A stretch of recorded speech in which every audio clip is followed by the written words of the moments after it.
Joints are sites where bones join together to make movement possible. Without joints, we'd be unable to run or do push-ups. Now, joints can be described and classified in two different ways. They can be described functionally, or they can be described structurally.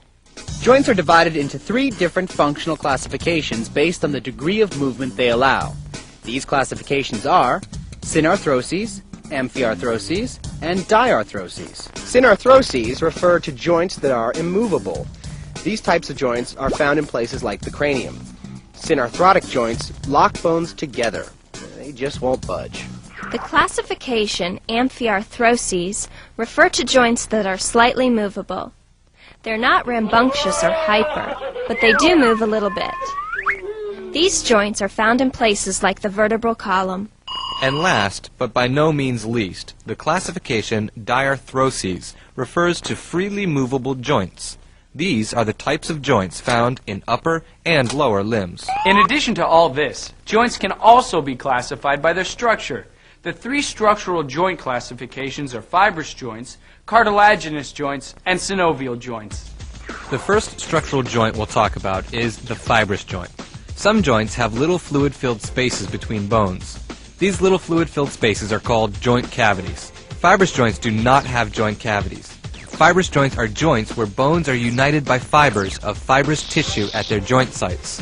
Fibers. Fibers. Hey, it's fun to say fibers. One specific type of fibrous joint is called a suture. Now everyone has sutures in his or her skull.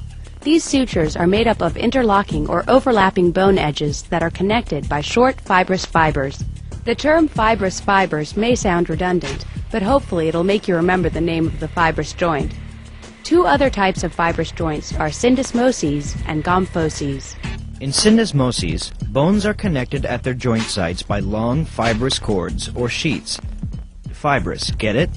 You can find an example of this joint in the lower leg between the tibia and the fibula. Another cool fibrous joint is the gomphosis. Gomphoses are the joints that connect the teeth to their tiny bony sockets in the jaw. They are attached with fibrous periodontal ligaments. Are you catching a trend here? Fibrous joints use fibers. Another type of structural joint classification is the cartilaginous joint.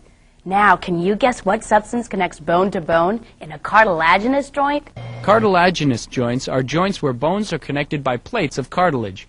Like the fibrous joint, the cartilaginous joint has no joint cavity. They are amphiarthrotic or slightly movable and are usually found in the axial skeleton. A good example of a cartilaginous joint would be symphyses. Symphyses are flat, frisbee-like discs of cartilage between the vertebrae. The proper name for these frisbees is intervertebral discs. Symphyses are also found between the vertebrae and in the pubic symphysis of the pelvic girdle. The synchondroses are another fine example of cartilaginous joints. The synchondroses are joints made up of superflexible cartilage called hyaline cartilage. These joints are found in structures called epiphyseal plates. Epiphyseal plates are found in long bones like the humerus and the femur. These plates allow for linear bone growth in places like your arms and legs. That's longitudinal growth.